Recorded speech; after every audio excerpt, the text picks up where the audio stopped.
जय श्री कृष्ण।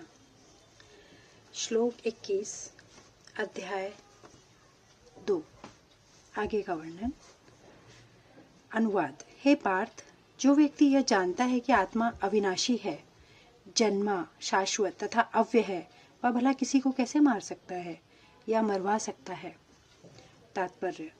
प्रत्येक वस्तु की समुचित उपयोगिता होती है और जो ज्ञानी होता है वह जानता है कि किसी वस्तु का कहाँ और कैसे प्रयोग किया जाए।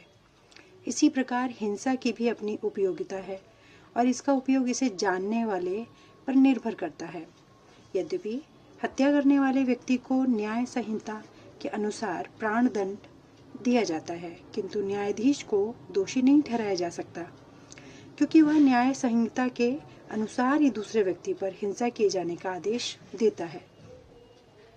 मनुष्यों के विधि ग्रंथ मनु संहिता के में इसका समर्थन किया गया है कि हत्यारे को दंड देना चाहिए, जिससे उसे अगले जीवन में अपना पाप कर्म भोगना ना पड़े। अतः राजा द्वारा हत्यारे को फांसी का दंड एक प्रकार से लाभप्रद है।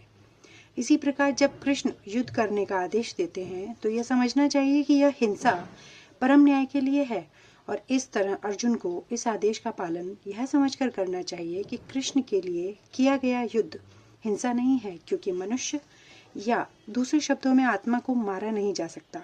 अतः न्याय के हेतु तथाकथित हिंसा की अनुमति है।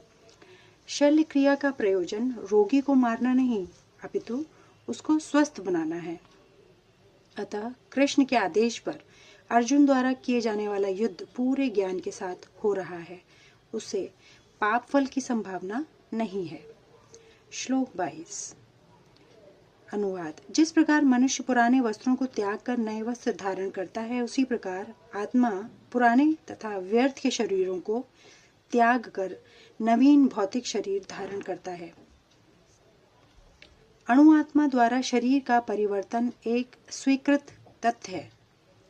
आधुनिक विज्ञानीजन तक को आत्मा के अस्तित्व पर विश्वास नहीं करते, पर साथ ही हृदय से शक्ति साधन की व्याख्या भी नहीं कर पाते। उन परिवर्तनों को स्वीकार करने को बाध्य हैं जो बाल्यकाल से कौमारावस्था और फिर तरुणावस्था तथा वृद्धावस्था में होते रहते हैं। वृद्धावस्था से यही परिवर्तन दूसरे शरीर में स्थानांतरित हो जाता है। इसकी व्याख्या एक पिछले श्लोक में की जा चुकी है। अणु आत्मा का दूसरे शरीर में स्थानांतरण परमात्मा की कृपा से संभव हो पाता है। परमात्मा अणु आत्मा की इच्छाओं की